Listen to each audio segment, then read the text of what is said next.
Hi everybody, welcome to the Daily Neloo, a daily show to help you tap into your inner peace, choose love over fear, and live from inspired action. Today I'm in Mission Viejo, California, and I'm here with Joshua Orro, creator of the blog Mustang Prince Orro Reports. Joshua, what is your blog about? Well, most of my videos on my channel mostly involves my thoughts for certain movies that are mostly family friendly, or films that are I find interesting. You started this blog almost 7 years ago. That's right, September 13th, 2013. I love that you remember the exact date because I'm obsessed with dates too. I know the exact date I moved back to LA from New York, so I love that. So what was the inspiration behind creating that? Well, I was pretty much influenced by other people who've been doing the same thing before me. Mostly the guys on Mr. Coates' website has been influencing me to follow in, well, to do my own things. About movies. Right. And you're a movie buff, you love movies? Yes, that's right. Okay, so you're sitting at home and you've been watching these other blogs about movies and you're like, one day you're like, I want to do this. Well, yeah, that's pretty much like that, yeah. Yeah, and what people don't know yet is you actually grew up with autism. Yes, and Asperger syndrome. And Asperger syndrome. So at what age did they identify that you were on the spectrum? Well, it's kind of been like a long time. Like my mom told a doctor that, I can't remember which date it was. At least 2 decades that you've been diagnosed with being on the spectrum. Would you say that's accurate, or even more? Pretty much. Further back. And what has it been like to have kind of that label on you? Well, okay. Having autism and Asperger syndrome, I mean, it's not too bad. I mean, it hasn't been so much of a big bother lately. I just don't want to be so boastful, but due to my condition, I feel kind of more high function compared to a lot of the others out there who are also the same condition as I do.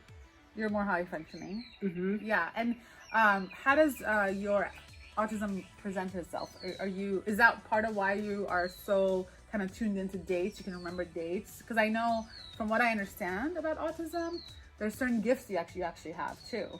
So what are some of the gifts that came from autism for you? Well, I have a good sense of right and wrong. My friend Jason Roeder told me that for some time. So justice. Yeah. Good sense of right and wrong. Mm-hmm. And were you, when you were growing up, were you bullied at all because of it? A lot of times during my elementary and middle school and high school ages. So pretty much all of your early education. Yes. What was the bullying about? Mostly involving my hobbies, and they also made fun of my last name. Orro? What would they say? They think it's some sort of cookie. Oreo. Like Oreo. Right, and it just kind of got on my nerves. Got on your nerves. But it wasn't bullying specific to you being on the spectrum of autism. Not a lot of people knew about it, and I didn't share about that. Okay, I got it. That actually, I think, is a good thing because there's a book I heard about years ago, which was a guy who had Asperger's, and he didn't know he had Asperger's until much later in his life. I think he was like in his 50s when he finally found out. And he was able to accomplish so much more than what most people who have Asperger's or autism can do. And he attributes his success to the fact that he was not diagnosed. So he didn't have that self-limiting label on him. What are your thoughts on that? That sounds pretty interesting, but at the same time a little rough for that guy. A little rough? Why? Well, just that not finding out until he's way older. So like maybe he could have gotten some help along the way? Yeah, I mean, didn't his parents ever tell him? I mean, couldn't they have told him sooner? Well, I think he was much older than you, so it was generations ago. So perhaps there wasn't enough information about autism as there is today or when you were a child. I think it was just a lack of information, lack of awareness. So Joshua, one of the reasons I wanted to have you on the show is because I think your story is so inspirational. So in addition to being bullied throughout your entire educational time, in addition to having autism and Asperger's, you also are a cancer survivor. Yes. You see, like during the summer of 2013, I felt something wrong within my leg, and my parents thought it was just a growing pain, but after months of pain and stepping down from staircases, I had an MRI on my leg, and the doctors told me it was a giant cell tumor, like a golf ball sized hole in my femur. That's what the femur is. It connects my two leg bones. That's right. We all know the skeleton song, right? Yes. So you find out about this giant golf ball sized cell tumor, and then what? Well, it was during January of 2014, I had my first surgery on it. So you find out about the tumor, then you start your blog about a month or two later, and then you have surgery in that January of 2014. So all within 6 months, a lot of things happened in your life, both positive and a little bit negative, right? Yes. Yeah. Do you work with cancer survivors at all? I haven't met any others. You haven't met any other cancer survivors? I can't say if I have. Oh my God, you have to you live in Orange County. There's tons of wonderful hospitals here. I'm sure you can find a cancer survivor group in Orange County and just plug in and help inspire people to move forward after illness. And I hope you're right, but still getting MRI'd every few months. But you're clear since 2016. To make sure that it doesn't affect my leg or my lungs. How would it affect your lungs? The cancer move up to your lungs? It would. Yeah. I mean, it would move into all parts of your body. Yes. If it's not controlled. Do you work with children with autism? Well, no one's ever asked me to do that yet. No? Do you want to? I hope I can in order to help them. So Joshua, a few days ago, I watched a 12-year-old boy get on the TEDx stage and talk about how autism presented itself for him. And people actually told him when he was a kid that his brain was broken.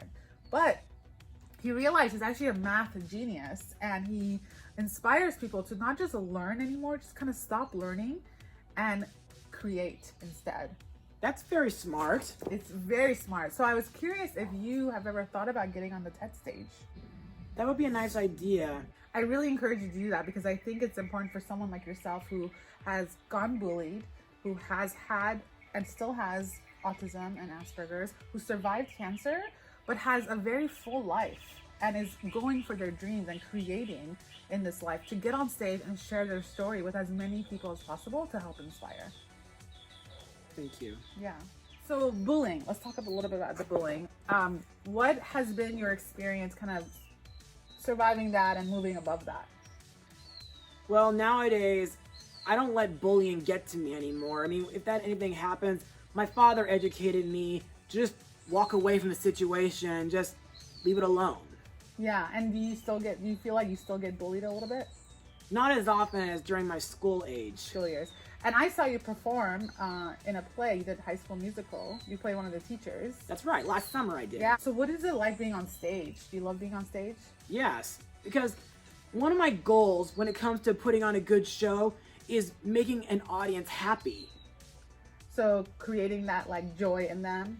Yes, and doing something special for my characters that I perform at. I watched your Swan Princess, one of your Swan Princess videos, the review of that movie, and you talk a lot about the songs in the movie. So how does music affect you? What are your thoughts on music? Well, for one thing, music on one hand makes people feel good, gives them a warm feeling, but also on the other hand, sometimes it gives them a really thrilling experience. A thrilling experience. Tell me more about that. Like when it becomes show-stopping and spectacular, it makes a thunderous applause from an audience. I totally agree with you. I'm not a singer at all. I have a terrible singing voice, but I love music. And when I put on music, I really get into it. And sometimes I sing in the shower for myself. But I think music is so universal. You know, I can play a song for you and you might not know the lyrics or understand the language, but you can still feel the music. Yeah, and one of my favorite songs that I've done at Musical Theater Village was the Dentist song from Little Shop of Horrors. I don't know that song. How does it go? Well, I don't know how to say it out to these guys, but I also like. Well, tell me why you like that song. Because it's so spectacular. It's kind of, how do I say it? I mean, I know it's a little messed up, but it is very over the top. What's next for your blog, for the Mustang Prince blog? Well, okay. I'm not going to be doing any more movies in theaters for a while. Okay. Because due to the virus, it's best that I just lay low and do some films that are just released to home media, Netflix, or on streaming for now. Do you have a video you're working on right now, or a movie you're going to be reviewing soon? Fantastic Mr. Fox will be my next one. Okay, so can you give us a little sneak peek? Okay. Fantastic Mr. Fox is a stop-motion film directed by Wes Anderson, which is based on the book of the same name by Roald Dahl. Your YouTube channel has like almost 24,000 followers, subscribers. How did you get there? I don't know. I don't know how all that many people found me. That's fantastic. Do your fans ever reach out to you, your subscribers? They do comment a few times on my videos, and I don't know what else they do, but I wish I could have known who gives me a thumbs up or down at times. I mean, is it anonymous? Yeah, pretty much. It's anonymous, yeah. I think that's the commenter gets to decide if they want to show their identity or not. Right. Yeah. So if someone wants to look you up, what's one of your top videos that you recommend they watch? I would suggest they look at my Swan Princess blogs, because my blog of the fifth one, A Royal Family Tale, is still my most viewed one so far. So Joshua, thank you so much for your time. Any word of advice to someone who may be watching, who's either a parent of someone with autism or is someone with autism, to kind of go for their dream? What's your advice? Well, okay, that would be a difficult thing to answer, but what if you were talking to 9-year-old Joshua? What would you say to him? I would say, no matter what disability you have, or just don't let anyone get you down. Just keep going, and soon enough, you'll accomplish your dreams. So don't give up. Go for it. Because, as Patrick Stewart once said, if you believe in something, never give up on it. Thanks, guys, for watching. I'll be sure to tag Joshua's YouTube channel and blog so you can check it out. And I'll talk to you tomorrow. Mustang power. That's right.